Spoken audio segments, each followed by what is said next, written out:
بسم الله الرحمن الرحيم الحمد لله رب العالمين وأصلي وأسلم على المبعوث رحمة للعالمين نبينا محمد عليه وعلى آله وصحبه أفضل الصلاة وأزكى التسليم رب اشرح لي صدري ويسر لي أمري وأحلل عقدة من لساني يفقه قولي اللهم أجر الحق على قلوبنا وألسنتنا وارزقنا الإخلاص في كل قول وعمل. Continue with Surah at-Tawbah. Today we are in verse 64, where Allah subhanahu wa ta'ala says, بعد أعوذ بالله من الشيطان الرجيم يحذر المنافقون أن تنزل عليهم سورة تنبئهم بما في قلوبهم قل استهزئوا إن الله مخرج ما تحذرون ولئن سألتهم ليقولن إنما كنا نخوض ونلعب قل أبالله وآياته ورسوله كنتم تستهزئون. This can be translated as the hypocrites fear that the surah should be revealed about them, exposing what's in their hearts. Say, O Prophet, keep mocking. Allah will definitely bring to light what you fear. If you question them, they will certainly say, we were only talking idly and joking around. Say, was it Allah, His revelations and His messenger that you did ridicule? Continuing on the theme of the hypocrites and the exposure of the hypocrites, Allah subhanahu wa ta'ala here is telling us another indication, another aspect of how they are thinking, what they are doing, and they're exposing them to themselves as a way for them, by the way, to also return back to Allah subhanahu wa ta'ala. Because now, if I'm telling you exactly what's happening in your mind and your heart and what's happening in your private gatherings, people should reach this conclusion that this cannot happen just by pure coincidence or something as such. There has to be some kind of a revelation. There has to be something that is special about Rasulullah sallallahu alaihi wasallam, meaning he's receiving the revelation. However, subhanallah, when people are blinded from the guidance, no one else can guide them but Allah subhanahu wa ta'ala. You can give him every single sign, every single reason, every single way of how to follow the guidance, how the guidance looks like, but subhanallah, some people just are that stubborn and they're blinded from the truth. Allah subhanahu wa ta'ala here is saying, says, يَحْذَرِ الْمُنَافِقُونَ أَن تُنَزَّلَ عَلَيْهِمْ سُورَةٌ تُنَبِّئُهُم بِمَا فِي قُلُوبِهِمْ. The munafiqeen, the translation here said that the munafiqeen are fearful that a revelation would come that would expose and show what's in their heart. So let's take this verse a little bit, because Mufassirin, rahimahumullah, they spend a lot of time on it. Why? It says the first thing, it says, يَحْذَرُ الْمُنَافِقُونَ أَن تُنَزَّلَ عَلَيْهِمْ سُورَةٌ. So the munafiqun are fearful that a surah would be revealed on them, telling them what's in their heart. So the two thems that I just mentioned right now, تُنَزَّلَ عَلَيْهِمْ and تُنَبِّئْهُمْ. So it's revealed on them to inform them. So this them, the Mufassirin has two opinions on it. The first one says that the munafiqeen are fearful that the revelation would be revealed about them. Alayhim is because of them, for the reason of them being munafiqeen. So this them is revealing to munafiqeen still. We're talking about hypocrites. The first one saying that they are fearful that revelation would be revealed about them, meaning the munafiqeen. So in this interpretation, the only group we're talking about is munafiqeen. So munafiqeen are the fearful ones. Fearful for what? That revelation about them, about munafiqeen, would be exposing them to the wider community. The other interpretation says that the munafiqeen are fearful. But fearful for what? the revelation will be exposed to mu'mineen. You see the difference here? So now the revelation is coming for all, for both of them. But it depends on the angle that you're looking at it. The second one says that they're fearful for the revelation to come to the mu'mineen, to the believers, and to tell the believers about the munafiqeen. And what's in their heart. Allah subhanahu wa ta'ala says, قُلِ اسْتَهْزِئُوا إِنَّ اللَّهَ مُخْرِجٌ مَا تَحْذَرُونَ. Says that, go ahead, he's telling the Prophet ﷺ, tell them, go ahead, keep on mocking. Allah will definitely bring to light what you fear. Keep on mocking Allah. The reason they say that, and that's why the Mufassirin spent some time, is, and I know it's early, but I need your attention for a minute, just let's think this through. We taught what is the definition of munafiq that we've been talking about. The hypocrite is someone who's what? Is exposed, showing out to the public that they are believers. But really what's in their heart is what? They do not believe. If someone does not believe, how are they thinking that there's a revelation that's coming? Is my question clear? They're saying they are fearful that revelation would come. If you're someone who does not believe, how are you fearful that revelation is going to come? Because if you believe that there is a revelation, now that you believe in this revelation, why are you not following? So that's why the Mufassirin spent some time. So there's something here that needs to be explained. So the first explanation, Imam al-Razi at least have 5 of these explanations. I'm going to give you only 2. The first explanation says that this fear that they're showing is not real fear. It's actually mockery. And that's why Allah ends this verse, says what? Go ahead, keep on mocking. What do we mean by this?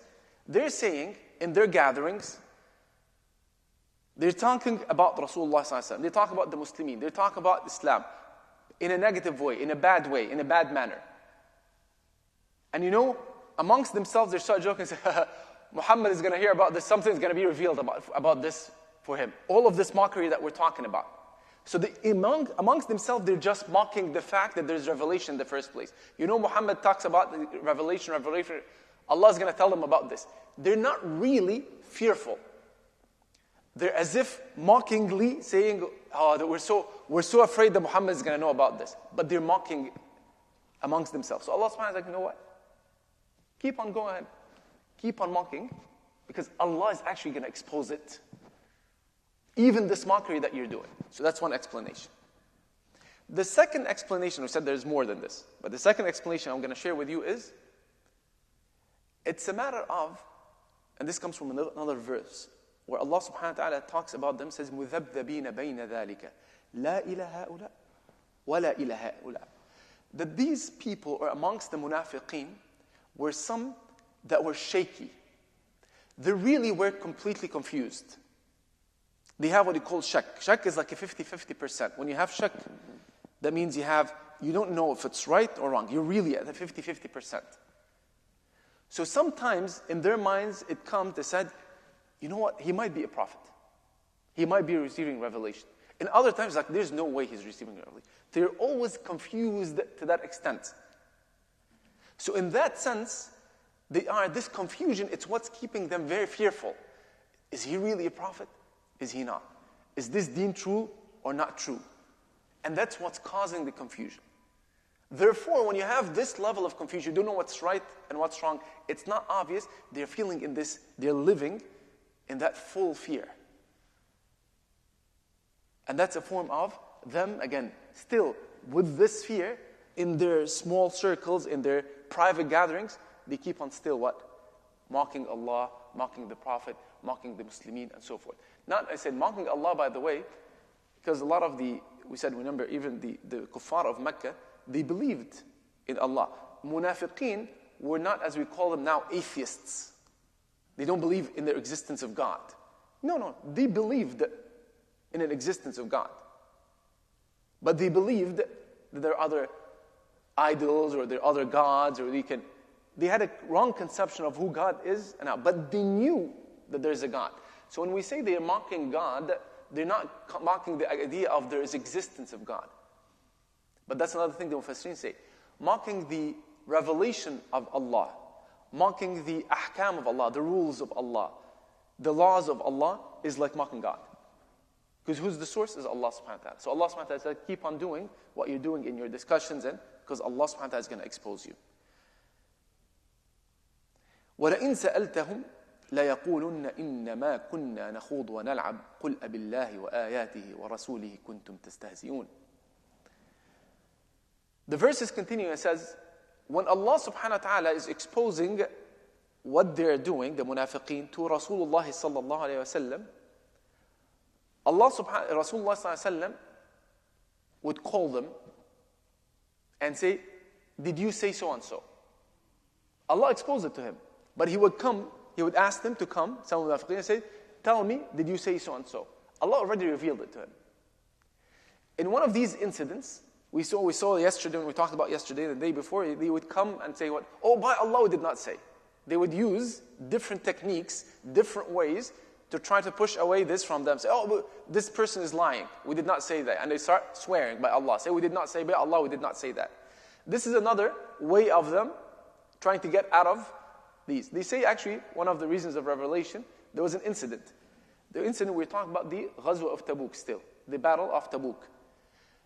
Amongst the army that actually came out, there were munafiqeen. So not all munafiqeen did not stay behind. Some munafiqeen actually left with the army of the Muslims. And on their way there, they're having their private discussions. The Mufassirin give multiple stories about this. But one of them, they're saying that they were discussing amongst themselves. They say 3 or 4 people amongst themselves. Said, I don't know what's wrong with these people, meaning Muslims. And they think they're going to go there and conquer the castles and the palaces of the Rome, of the Byzantine Empire. Like they're mockingly saying, it's like, what are they thinking? Who do you think they are? Right? So they're mockingly saying that. Allah subhanahu wa ta'ala reveals that to Rasulullah sallallahu alaihi wasallam, saying what? They are mockingly saying that. Rasulullah sallallahu alaihi wasallam calls them and said, did you say this? What did they say? He's like, no. We said it, but we didn't really mean it. We were just joking around. We say, we didn't really mean it. So now they're not swearing, they did not deny it, because this is a private conversation. Rasulullah ﷺ exposes it to them, as Allah subhanahu wa ta'ala says, keep on mocking, Allah's going to expose you. So when they were exposed, now they have a different excuse. It's like, no, we were just joking around. It's a long drive. We just didn't have much time, so we had a lot of time, so we just, joking. We didn't really mean it. Allah subhanahu wa ta'ala says what? وَلَئِن سَأَلْتَهُمْ. If you were to ask them, they will tell you definitively, no, we're just joking around and we're playing around. We didn't really mean it. Allah subhanahu wa ta'ala says, قُلْ أَبِاللَّهِ وَآيَاتِهِ وَرَسُولِهِ كُنْتُمْ تَسْتَهْزِئُونَ. Who are you mocking here? Are you mocking Allah, His revelation, His Prophet? Is this what you're joking about and you're talking about? Just to show how grave this sin is. Exposing it to themselves. Maybe I'll end here. The next verse is very much related to this, inshallah, so it's going to build on it, but there's not much time to do it. But I want to emphasize this last point here. So these are the actions of the hypocrites. But I've seen with my own eyes, people who are Muslims, sometimes unknowingly, sometimes in just jokingly, talk about Allah in a way that is not appropriate to talk about Allah. Talk about the revelation of Allah in a way that is not appropriate to talk about the revelation of Allah.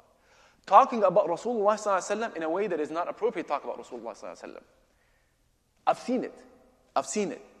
And actually I've heard that before. Someone would say, we really didn't mean it, we were just joking. SubhanAllah, it's like this is exactly the revelation. No, I was like, joking about who? If you don't understand the gravity of who you're talking about, you can keep on just joking around as such. But when you have this iman in your heart, understand who Allah is. You would never have the chance to utter a word except with extreme caution to talk about Allah subhanahu wa ta'ala. Well, we said sometimes not talking directly about Allah, but talking about the ahkam of Allah subhanahu wa ta'ala. meaning the revelation of Allah, the rules of Allah. Is this really true? With Allah, this is the last thing this is a person who is not a Muslim. But I was talking to him about this, and he said some of the revelation is very specific in the Quran meaning. And some of the ahkam, the rulings, are actually very much defined in the Sunnah. But the things that are well defined in the Quran, because these have the nature that never changes over time. And I gave the example of this, which is inheritance. Every one of you, it's not a news alert, I know that, but every one of you, including myself, you're all gonna die. You know that. And when you die, most of us leave something behind. Money, wealth, whatever it is, possessions. So that every single human being is going to die, that's a fact, and the majority is going to leave something, or a lot of us are going to leave something behind. Allah subhanahu wa ta'ala takes this incident that will happen certainly, and says, it's not for you and I to decide how we're going to divide the inheritance. It's extremely detailed in the Quran, in the revelation. So I was telling this person as an example of something that never changes. People die, leave something behind, regardless of what time, where. Allah make it extremely defined, well clear, no questions asked. In the Quran, not even in the Sunnah. In the Sunnah, of course, adds it. But I mean, it's defined, well defined in the Quran. You know what this person says? He says, do you really believe there is a God that is going to be thinking about just inheritance? I said, subhanAllah, this is our notion of guidance. Yes. Yes, every single aspect of life, not just inheritance, every single thing. Because it's guidance. He did not leave us to go astray and just to think about it. As a matter of fact, that's one of the things, or people mockingly saying that, but this is one of the things that are most fought about afterwards, subhanAllah. You find divisions in families, you find things that happen in families. Why? Because of inheritance. Allah took it from your hand and my hand, said, here are the rules. Follow this. Because someone might come and say, should I give my father or should I give my son? Should I give my daughter or should I give my wife? Should I do this, that, or I like my wife more than I like this? Not in your hand. Allah defined it. Done. Guidance. So there's hopefully, no friction afterwards. When you don't follow the guidance, friction for certain is going to happen. But that's a way of mocking the rules of Allah. May Allah subhanahu wa ta'ala make us among those who always believe in what Allah's revelation is. Internalize it, act upon it.